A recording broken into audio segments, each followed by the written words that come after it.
My name is Linda Revilla. I am 54 years old. Today is October the 5th, 2015. We are recording at ACC Senior Services in Sacramento, California. And my relationship to Pastor is that we are friends, but we are also members of the Filipino American National Historical Society.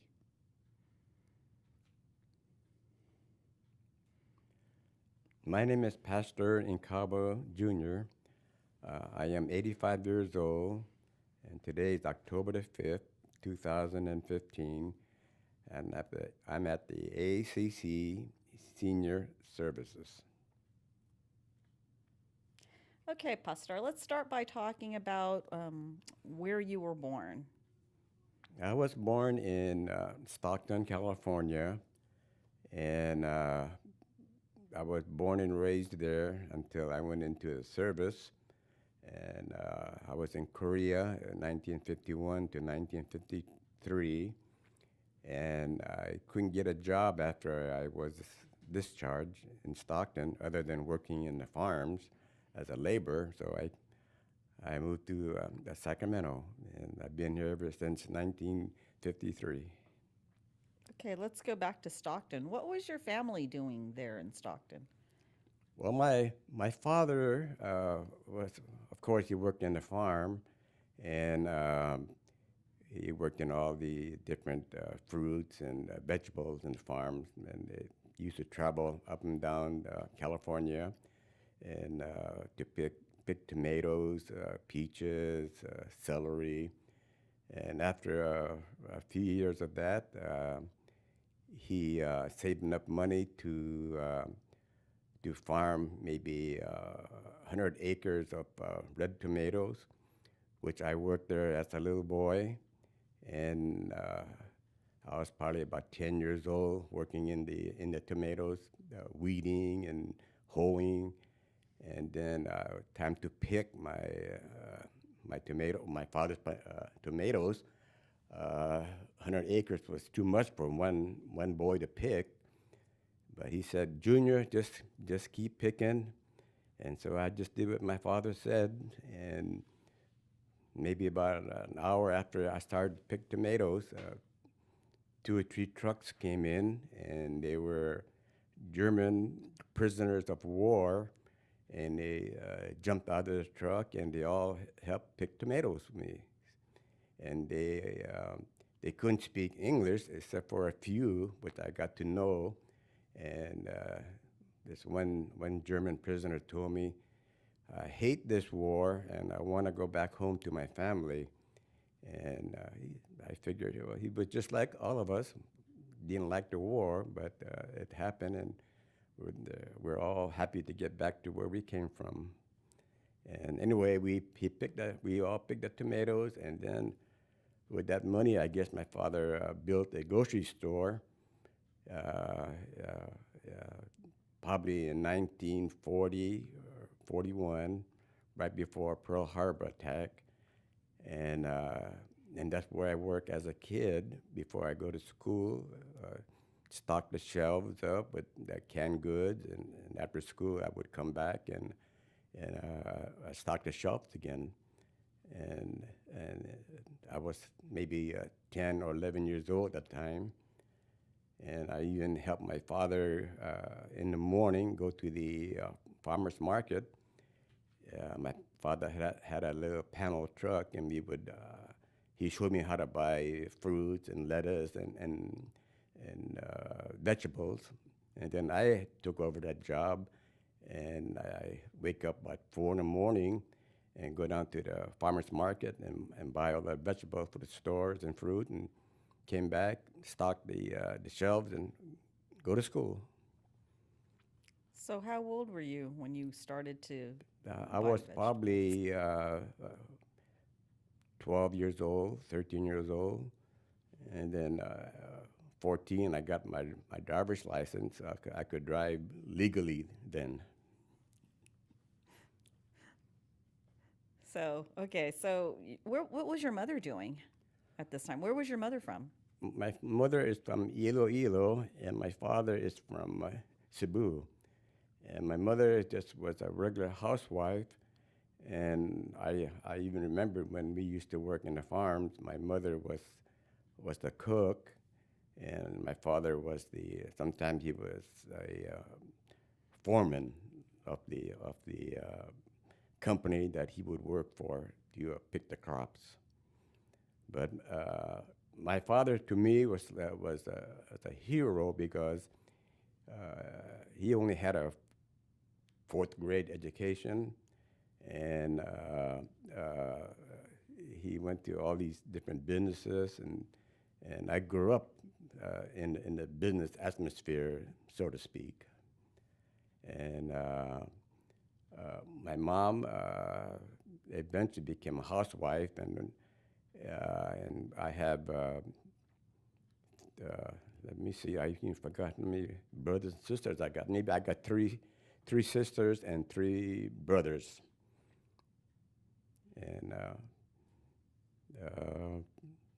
two brothers lived in Stockton. One brother lived I'm in Sacramento. I got a sister in Arizona and a sister in Hawaii.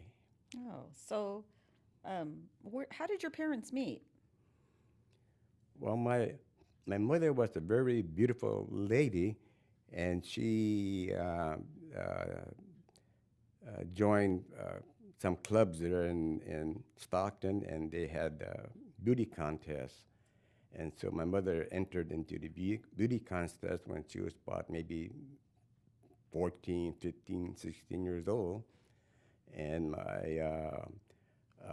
my father was a contractor, and my grandma told her daughter, which was my mother, that you better marry Pastor because he's seems like he's got a lot of money because he was a contractor, and so that's how they got married.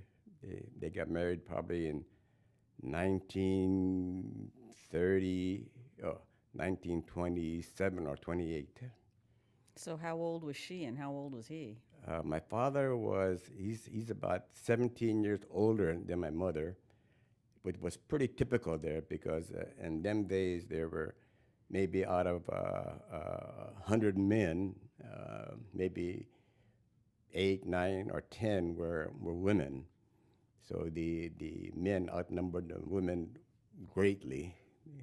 And so there's a big competition at that time to get married. Okay, so when they were married, and are you the oldest? I'm the oldest, yes. Yes. Yeah. So when they were first married and you were all little kids, were they already settled in Stockton or were they still moving around? Well, I remember they rented a house one time there in Stockton, and they paid like $8 a month rent, and I was maybe 7 years old, and they would give me the $8, and I would go pay the landlord. And she was an English lady from England, and she had 3 homes there in that little part of neighborhood, and she was our landlady. So I knew how much the rent was because I was paid every month. So what you talked about how you worked when you were a kid. What did you do for fun when you were a kid? Well, when I went to high school, I played football, and then I played basketball. Then I got into baseball, and I couldn't get into track. My legs were too short, so I couldn't run fast enough. So I was a 3-letter man in high school. Wow. Which high school? Went to Edison High. Then I went to the Stockton Delta College, and that's where I finished my education there. What did you study? I was studying as a carpenter at that time, but I didn't realize. That's why I moved to Sacramento because I couldn't get a job there because you had to join a union to be a carpenter. Like a plumber, you have to join the union, or electrician, And at that time, if you were Filipino, they would not let you join the union, so you couldn't get a job in that particular field. So can you talk about some of the jobs you had then growing up? Uh, Besides working in my dad's store, my dad also had a pool hall, and I used to play pool. I was so short, I had to stand on a box to play billiards or play pool. And maybe I was 13 years old, maybe 12 years old, and then when I was 14 years old, my uncle Bert said, "Junior, let's go to Alaska." Oh yeah, that'd be nice. So at 14 years old, that was 1943, no, 44. I went to Alaska with my uncle, and then when we got to Seattle, we separated. He got a job at another cannery, in the salmon cannery, and I got a job in Craig, Alaska, which was maybe a town, a little town, about 2 blocks long, dirt road. They had one barbershop, one store. Everything was one, and that was my first outside job at age 14, out of California. What's the name of that town? Craig, Alaska. Craig? Yes. Wow. I looked it up in the internet now. It's a big town now. But when I was there, it was a small dirt town. So you were in a salmon cannery. Yes, I worked in a salmon cannery. And one incident that I thought was kind of funny there, at 14 years old, you like to eat hamburgers, you like to eat milkshake, drink milkshake and stuff like that. But so they had one store there where they had sold milkshakes and hamburgers. So I went in there and I ordered a chocolate milkshake. And as I was sitting on the bar there drinking my milkshake, this beautiful young Russian girl came by, and I guess she worked there, and she broomed all the papers and stuff and dirt at the end of my stool where I was sitting. And I said, "Oh, they don't like me here. I guess, they're prejudiced against Filipinos." So I drank my soda real quickly and got the heck out of there.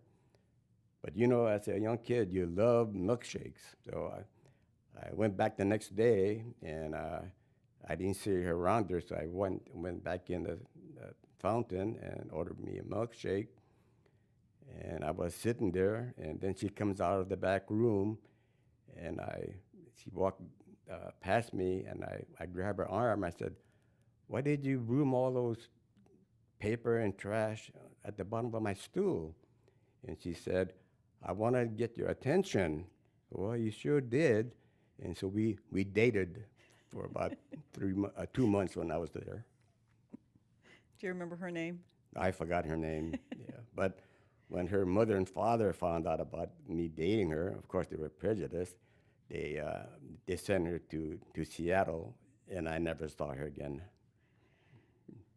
So what did dating mean? Where could you go out in Craig, Alaska? Oh, we just walk up in the hills. It was all trees, mountains. There was no street. We just walk on the hills and path with all the bears and lions. But being 14 years old, you never thought about that. But I wouldn't do it now. So what was your job in the cannery? Do you remember the name of the cannery? No, I don't remember the name. No, I had a job as I cleaned the fish. I would cut the front part of the fish belly, the fish belly, and then take out all the eggs and the other stuff, and then they would go on the belt and they would process the fish, and at the end of the belt they would cook it and can it, and it's about maybe a 2-hour process. when the salmon get to me to the can, ready to be shipped out. So is that being a Slimer? Is that Oh, that's the name, Slimer. Slimer, Yeah, you're the yeah, Slimer, huh? that's the one. I forgot the name. So, how many other boys your age were there? Were there a lot of young No, men? I was the only 14-year-old kid there. The rest of them was adult, past their 30s and 40s and 50s. But they were all nice to me, and they were all Filipinos. I remember one time they were eating, and I wasn't used to eating Filipino food, and they had this vegetable. It's called bittermelon, and it was kind of bitter, and of course I didn't like it. But when you're hungry, you have to eat something, and I had to eat that, and pretty soon I kind of liked it. It was good. So, how many years did you go up to Alaska? How many summers? I went in 1944, then again in 1947, two times, and then I didn't go there no more after 1947. Okay. So, other jobs did you do? Did you work in the field still? Oh yes, I worked also in the fruit industry, and picking pears, peaches. Yeah, even worked in Fairfield, California, as thrashing wheat, I guess you would call that. And I did all kinds of labor job until I went into the service and got out. Even then, after I left the service, I couldn't get a job, and I got a job in a restaurant as what do they call the cleanup man, mop the floors and wash the dishes, and I worked for this company for 17 years, and I worked up the ladder into management, and then I knew I couldn't get any higher other than owning the place, so I give them my notice for 30 days, and I got another job So that was your job after after I the left the war, service. after the Yes. service. So talk about being in the service. Were you drafted or did you sign up? I was drafted in April, and I was in the 3rd Infantry Division, and I was in Fort Ord for 3 months, and then after 3 months of training, then they shipped me to Okinawa, and I was there for 5 months, and after Okinawa, I went to Korea. Even then, while I was in the service, there was prejudice there also, and if you were black or brown, you were sent into the infantry, and if you were non-black and brown, you would be sent back to the a rear echelon, where you would be in the headquarters, and you don't have to fight, but even then, I was shipped to to another division, still 3rd Division. They sent me to the Tank Corps, and they didn't like me there because they were all white. So I was only there for 3 hours, and then they shipped me out to another division, and didn't like me there. I think I just stayed there one day, and finally I got into headquarters, 3rd Division, and I was there for maybe about a year, 8 months to a year, and I became a truck driver for a while, and I used to haul ammunition to the front line, and that was done at night, so they won't see you. And we had no lights, of course, and we just drove in the dark. And I used to carry ammo there and bombs to the front lines with different artillery division. And I think I made about 3 trips there. And, when you're young, you don't think about dying. So one day I asked the sergeant that was in charge there, I said, "Hey, Sarge, what would happen if somebody shot at me with a bullet?" And he said, "Don't worry, Engkabo." He said, "You won't feel a thing." So I said, "Well, that was my last trip." I said, "You better get somebody else." So where were you stationed? What towns in Korea? I don't know what town I was in. When I got to Korea, the third division was pushed back to Busan, and we were on the way back up to Seoul. So we was about halfway up to Seoul, and that's when I joined the third division. So you were in the Army from 51 to 53? Yes, And then what happened um, after you left the Army? Where'd you Well, go? like I said, I came to Sacramento. I worked in this restaurant for about 17, 18 years, and I gave notice there, and I got into the insurance business, and I sold insurance for about 10 years. And I always had like three jobs. I sold insurance, and then I refereed basketball, refereed baseball as a side income, and then I got a job with Paul Polar part time as a cook's helper, and I would help him cook at the different restaurants here in Sacramento, and then finally back in 1980, 82, this one lady I knew, she was in real estate, and she asked me, "Hey, Pastor," said, I need somebody to train people because I'm going to open up an appraisal school." And I said, "Well, I didn't know anything about appraising property." And she said, "Well, yeah, I need somebody." So okay, so I went back to school, went to Sac City College for 2 years in the evening.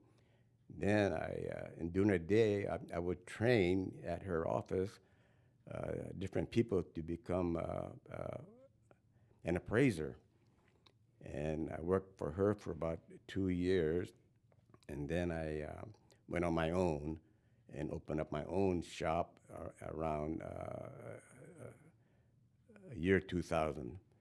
And from year 2000 till I retired at age 79, which was in 2009, I retired from as a appraiser. So I've been retired for the last maybe 7 years. Wow.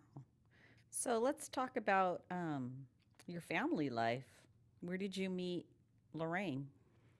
I met Lorraine at a dance in a little town called Lathrop, just outside of Stockton, and I was in a sort of a gang. Like there's like maybe 10 of us in this gang.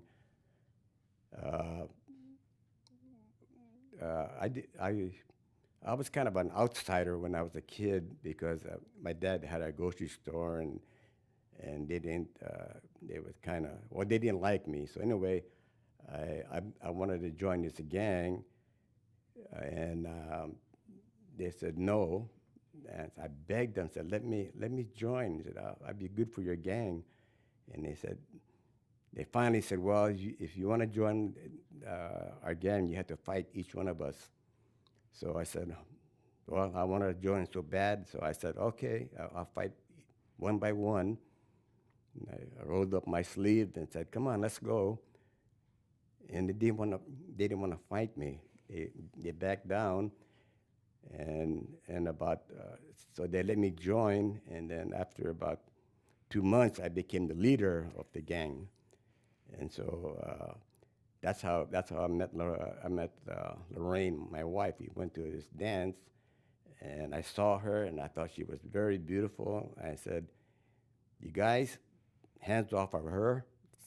I'm going to marry this girl." And I was maybe 17 or 18 at that time. And I said, "Hands off. If anybody touch her, you're going to answer to me." So nobody bothered her, nobody danced with her except me. And that's how I met her. So, how old was Lorraine, and why was she at that dance? Did she live in She Lakewood? was running as a queen. She was one of the contestants, and she won the queen contest. And we got married in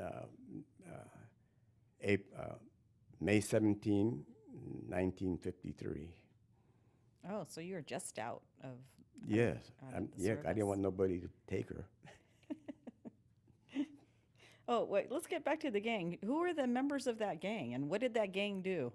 Well, it was we didn't do anything bad. We would just we played pool and we hang around with each other and we go to different dances and it was not a gang like these days where they would sell drugs and things like that. We didn't do those things, and they were hardworking people, kids. They were all working the farm.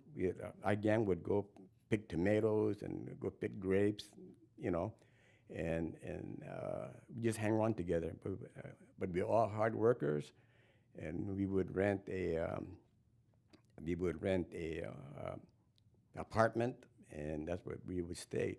I left home when I was like maybe 15, 16 years old, and I had been on my own ever since then. So, but I was pretty independent. I didn't depend on my parents for money or anything like that. I just wanted to be my own, and that's what I did. Wow. I didn't want to be a burden to my mother and father because they had to raise my other two brothers and three sisters. So you supported yourself since the time you were 15? Well, and when I was 14, I went to Alaska, Right. yeah, and I bought my first car at age 14 with the money I made in Alaska. What was that car? It was a 1938 Ford Coupe. Wow. So, so talk about your family life with Lorraine. What did Lorraine do? When I first met Lorraine, she's worked here, and it's a funny thing because in the Philippines they had this inner prejudice thing. If you were born in different islands, they didn't want you to intermarry with different. I don't know what you call those, but anyway, my Lorraine was Ilocano, and my father was Visayan. So when I told my mother that I'm going to marry Lorraine Evangelista, and my mother said, "Oh, but she's Ilocano. You shouldn't marry her." I said, "What's the difference? A girl is a girl." I didn't know that there were prejudice among their own self, you know. Anyway, we did get married and had a nice wedding. My mother and father paid for it. I didn't have no money there. I just got out of the service. So where was the wedding? We had it at the church. There was the Laguerre, Reverend Laguerre was my minister. I've known him for a long time, and he was also a veteran from World War II, and he married us. And then since I was a Christian, Presbyterian, and my wife is Catholic, and after I married my wife, my in-laws wasn't too happy, so I had to get married again in a Catholic church, which was in Galt. So I had to go there and take my catechism and all that, and take my first communion in the Catholic church, just to make my in-laws happy. And so right now I have two faiths. I go to a non-denomination church, which called River City Christian, and then I go to the Catholic church when I went with my girlfriend now, because she's Catholic. So, how many kids and grandkids and grandkids? Yeah, I had 5 kids, four girls and 1 boy, and I have 15 grandkids and 22 great grandkids. And I may have a great, but I'm not sure yet because they don't tell me till the last minute. And but there's 5 generations of us here in United States. Okay, so what's everybody's name? Name your kids. Well, that's a good question. I have so many great and grandkids. I call them all sweetheart, and because I can't remember their name. So every time I see them, I say, "Hi, sweetheart," and they say, "Hi, grandpa," and I don't hurt no feelings. So, well, you should probably say your kids' names. So when they're listening to this, they'll say, okay, at least. Is there a Pastor Engkabo the third? Yes, my father was a senior, and I'm a junior. My son is Pastor the third, and his son is Pastor the fourth, and Pastor the fourth has a son, and he's Pastor number 5, the 5th. Wow. And I didn't tell them to do that, but they did it on their own. Naming, all the same name. Yeah. So what do they call? Did you call your son Junior? Or Well, we all have nicknames. When I was going to school, my nickname was Pee Wee, and as I got older, my nickname became Pat. So my son's nickname is also Pat, and my grandson, the third and fourth, they all were nicknamed Pat. okay. So let's talk about some of the organizations you're involved in. You said you joined the Filipino community of Sacramento Valley in 1958. Yes, I joined the Filipino community here in 1958 because at that time I was playing basketball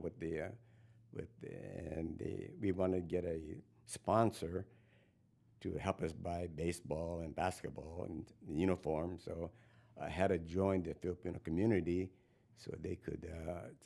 I was a member there, so they could help us buy our equipment.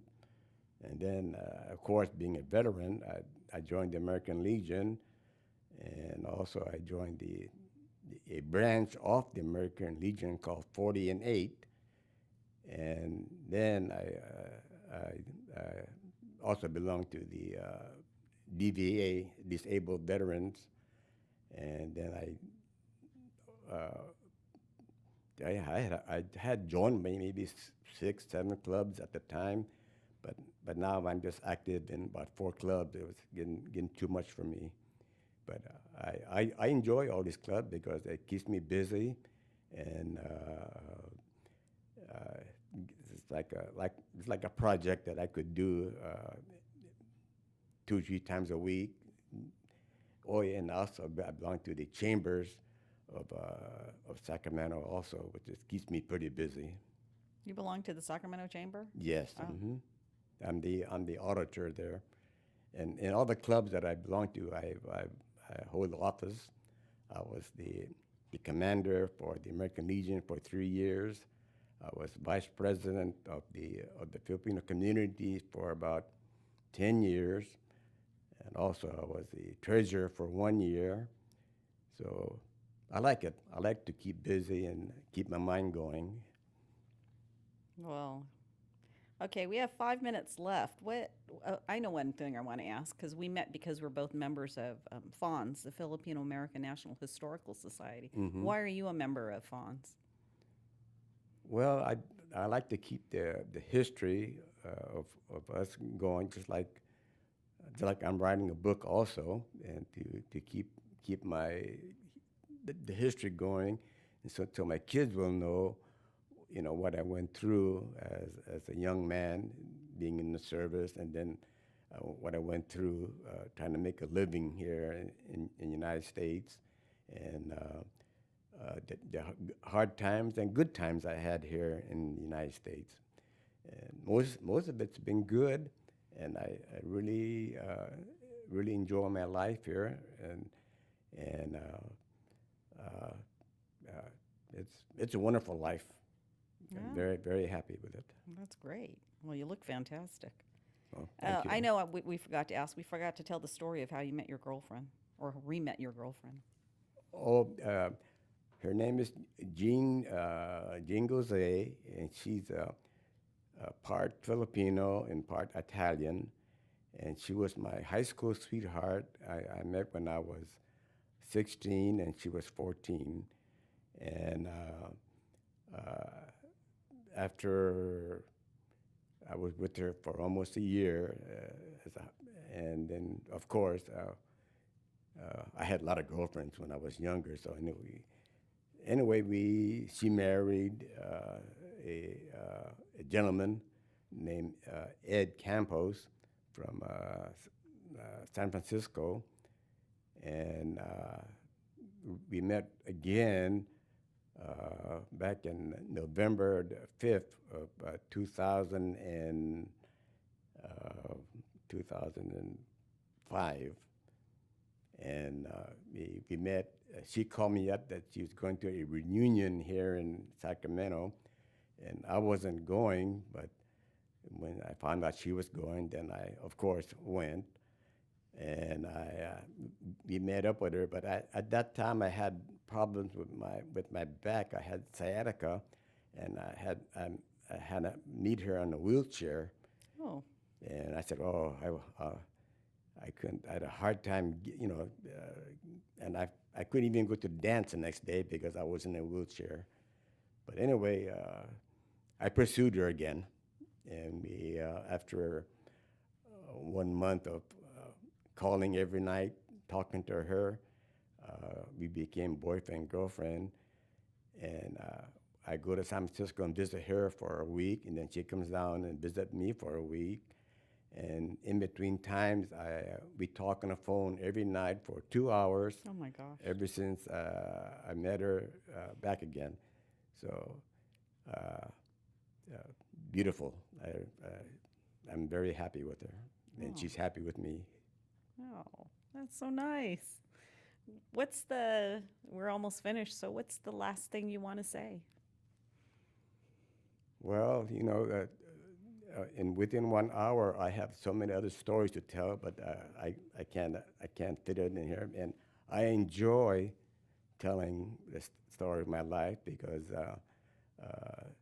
I want people to know what we went through and the good times and bad times, and I think it makes me feel good also to open up to the and tell my story, because I enjoy talking about it. And sometimes I have to stop myself because I sometimes talk too much. I don't think so.